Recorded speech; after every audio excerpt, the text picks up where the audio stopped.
Let me tell you something most people never realize.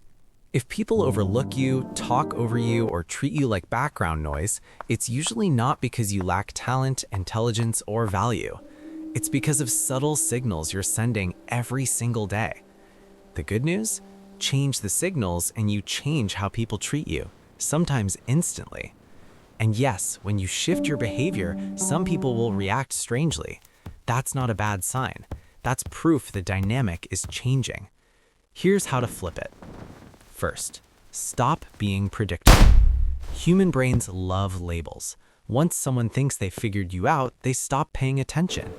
If you're always agreeable, always available, always accommodating, congratulations, you've been categorized. And once you're categorized, you're easy to overlook. Break the pattern.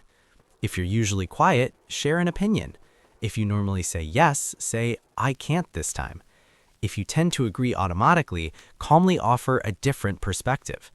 You don't need to be dramatic, just be slightly unexpected.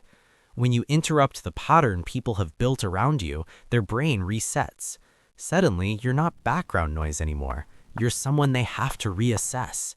And reassessment creates respect. Second, treat your time like it's valuable. If you treat your time like it's unlimited, everyone else will too. Answering instantly, dropping plans immediately, waiting around for others without question. These habits quietly say, my schedule isn't important. Try this instead. Finish what you're saying before turning to someone who calls your name. Don't rush to reply to every message the second it appears. Walk into rooms with purpose, not hesitation. This isn't about arrogance, it's about composure. When you move like your time matters, people start adjusting their behavior to match. Third, stop apologizing for existing. Pay attention to how often you say sorry. Sorry to ask, sorry to speak, sorry to have a thought, sorry to take up space. Every unnecessary apology lowers your perceived confidence. Replace it. Instead of sorry I'm late, try thanks for your patience. Instead of sorry to bother you, say do you have a minute? Instead of sorry but I think, say here's what I think. Language shapes perception. When you remove unnecessary apologies, your presence feels stronger without you saying anything extra. Fourth, master silence. Silence makes people uncomfortable. Most rush to fill it. Don't. When someone asks you a question, pause briefly before answering. When you make a point, let it sit. When a conversation gets tense, don't scramble to ease it immediately. Pausing shows control. Rushing signals nervousness. The person who's comfortable with silence often appears more confident than the person who talks the most.